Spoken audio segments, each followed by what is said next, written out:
I often get this question: what makes a good DAC good and what is a good DAC? Today we are reviewing the SMSL DO200 Pro. This is a special edition for Aoshida store. It is basically supposed to sell with Aoshida. They are the official sales channel, but it can be found on Amazon thanks to Aoshida. And thanks to Aoshida, we are able to review the DO200 Pro today. This is the latest DAC from SMSL and it is an insane release, as in having 12 DAC chips inside. I don't even know how that is possible. I would actually be curious to open this up. How does a circuit 12 DACs look like? There are DACs from Cirrus Logic, the CS43131, which actually I noticed during the written review that were used in a few other products. So it's not the DAC chips, but 12 of them in a single DAC. That has to be special. We also have the usual, which is support for DSD, MQA, MQACD, PCM naturally. We have 5 operational amplifiers and it is using the OPA 1612, one of the most popular operational amplifier, which can be found in about a quarter of DAC and DAC amps released today, so it's one of the most popular operational amplifier on the market. And that's about it from a construction perspective, or at least the technical specification part. This is the unit. It's actually quite light, quite small. It's very convenient in shape and size, but on the front you will see that there is no headphone output. This one is just a DAC. On the back we have the inputs and the outputs. We have XLR and RCA outputs for stereo amplifier. The RCA outputs tend to have a bit of noise, not because they are noisy, but because RCA cables tend to have an inherent bit of noise. You may not experience it, but in my room I experience quite a bit of noise from the RCA outputs. It's because I have this computer, the large stereo amplifier is beneath that.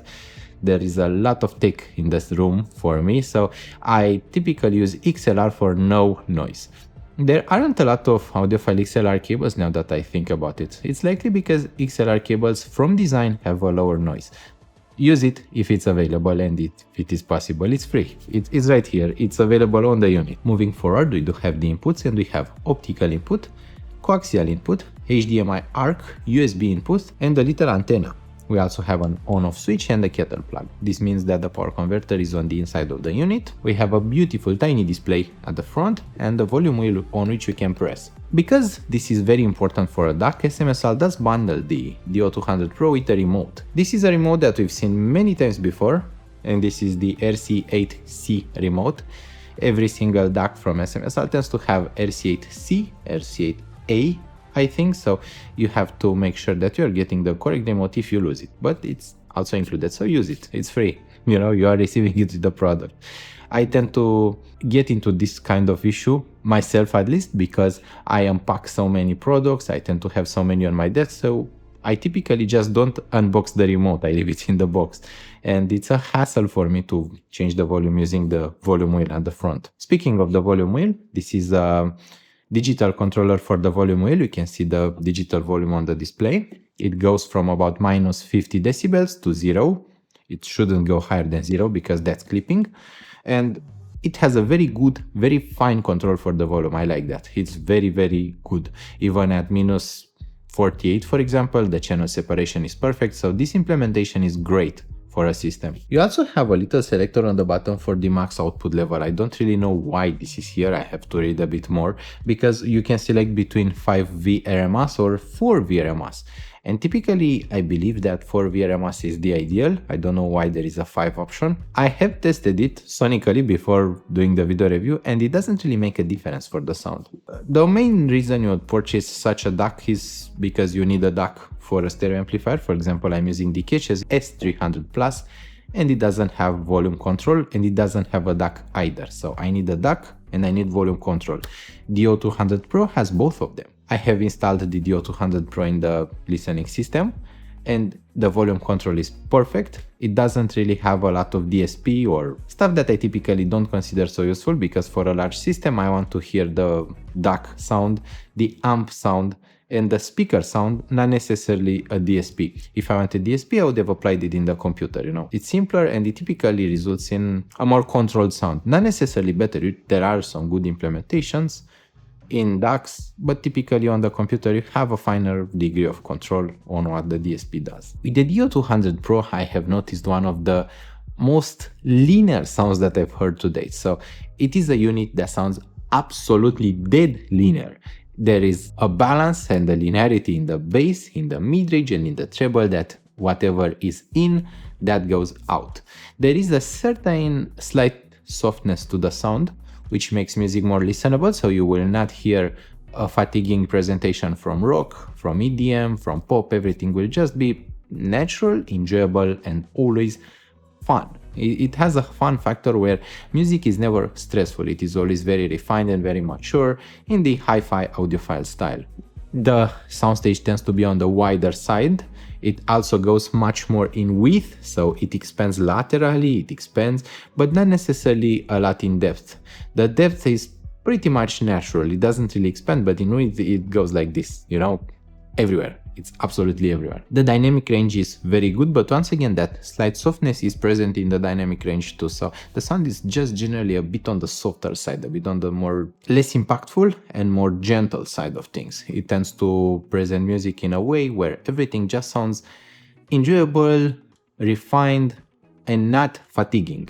I think this is a big point of the SMSL house sound, that they tend to bring the mid-range a bit on the forward part, but it doesn't make the mid-range sound forward. It's just that they pull on the bass, the treble, they leave the mid-range up ahead, and they give it a softer, gentler presentation. People really love that with the Lotopo 6000, so I believe that they will love the SMSL house sound, even on the DO200 Pro. I like the fact that it has a display which can turn off, so you don't have to watch the display at every single moment. You don't have to remember what volume you're at. You can simply set the display to turn off. That's super cool.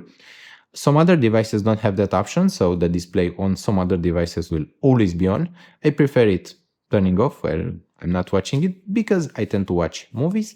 This would sit beneath the television or next to the television, and then I don't want a second display to distract me from the movie experience. I want to just watch the movie and that's it.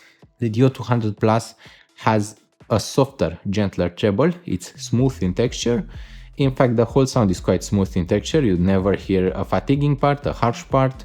You would call it lacking detail if it lacked detail. It actually doesn't lack detail, it's very detailed. So for a sound which is so gentle and so fine, so non-offensive, the sound is very detailed. It's rich in the mid-range, it has a good resolution, and it's typically very enjoyable. It's detailed. It's not exactly the kind of harsh brush detail that you hear on most DACs, so it doesn't have the ASS glare, which people typically call the digital glare. That means that the detail is kind of bright. It's a word that we use as a derogatory term to call a product really bright. The DO200 Pro doesn't have that. It's not a bright detail, it's a softer, gentler, and more refined type of detail. But it's there, the whole detail is there. You get a really high resolution sound. With MQA, if you are using Tidal, you will get a very good presentation, although for MQA you have to give Tidal exclusive access to the DAC, which means that other apps are muted if you are using Tidal at the same time. Of course, most people don't really use it as a USB DAC only because it has optical and coaxial input.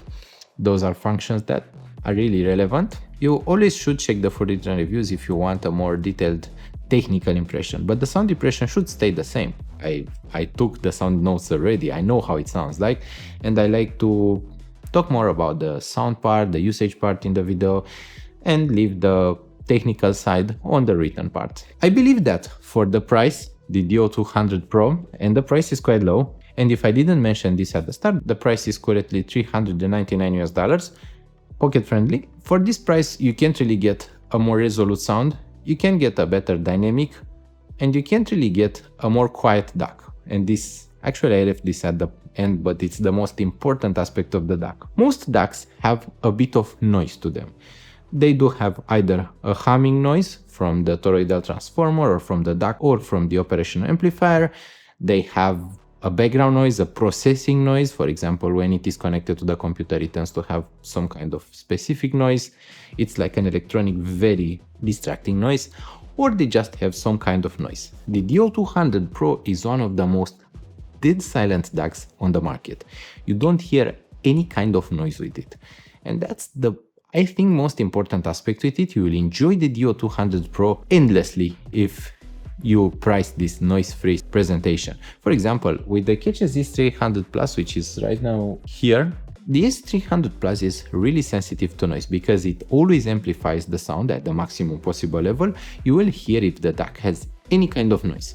With the DO200 Pro, this one has zero noise, absolutely none, and that's why I think it's a great DAC.